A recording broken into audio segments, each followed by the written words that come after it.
I read the message in silence. The chatter around me faded. Forks scraped plates, glasses clinked. Someone laughed too loud. I smiled. 2 days later, their lawyer called. His voice was tight. "We need to fix this. Urgently. Call immediately." It's strange. The moment someone burns the last bridge, you stop fearing the fire. For years, my mother was the one person I thought I could never lose. She had that smile, the one that promised safety. She used to braid my hair before school, leave notes in my lunch. She told me, "Family is blood. Blood doesn't turn on you." I believed her, until she proved herself a liar. It started small, locked bedroom door when I came home early, whispers that stopped when I entered the room. My stepfather's hand withdrawing from her shoulder a second too late. I wanted to believe I was imagining it, that the savings account I'd built with my father's inheritance hadn't been merged into hers, that the temporary loan wasn't funding their new kitchen. But lies have a smell, and once you notice it, you can't breathe the same air without choking. The truth came in a single piece of mail.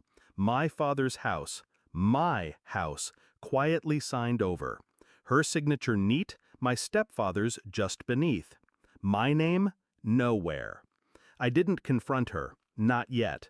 I smiled, nodded at dinner, and asked about her day. She told me she was so proud of the woman I'd become. I was already planning her undoing. First step, make myself invisible. I stopped arguing, stopped reacting. I paid my part of the bills without delay. If she thought I was drifting, she'd stop watching. Second, quietly secure what I could. Bank accounts frozen under identity theft investigation. My lawyer, a friend from university, filed an injunction over the property transfer, all under sealed court notice so she wouldn't get the letter for weeks. Third, control the narrative. I told extended family I'd been thinking about moving abroad, just enough to plant a seed. My absence would seem voluntary. By the time she texted me, "Locks changed, you have no home," she thought she'd won. 2 days later, I walked into her lawyer's office. Not mine, hers. He looked like he hadn't slept, he asked. I said nothing. She can't legally evict you without proper notice, especially not from a property under litigation. This could get messy. I leaned back, watching him squirm. I'm fine with messy. The court date came fast. My mother arrived in pearls and that old fake warmth. My stepfather stood beside her, hands clasped like a churchgoer. The judge was brief. The transfer of ownership was invalid. The inheritance was to be restored. And, this was my favorite part, the legal fees would be paid from their joint account. I didn't look at her when the gavel fell. But my revenge wasn't in the courtroom.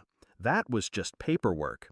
The real moment came weeks later, at another family gathering. She was hosting this time, all polished smiles, playing the gracious matriarch. Halfway through dessert, my aunt leaned in, loud enough for the table to hear, "So, you're moving back into your father's house?" I nodded, slowly. Yes. The court ruled in my favor. Apparently, forged signatures don't hold up too well. Silence. Forks mid-air.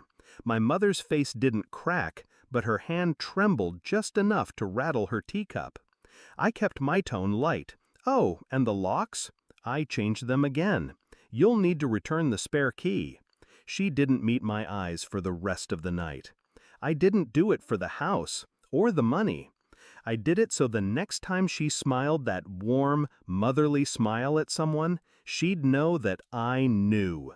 That I'd taken everything back without raising my voice, without breaking a single law. I did it so that every time she passed the street where I lived, she'd feel the weight of a door she could no longer open. Justice isn't always loud. Sometimes it's the quiet click of a lock, from the inside. And when their lawyer called, desperate to fix this, I already knew there was nothing left to fix.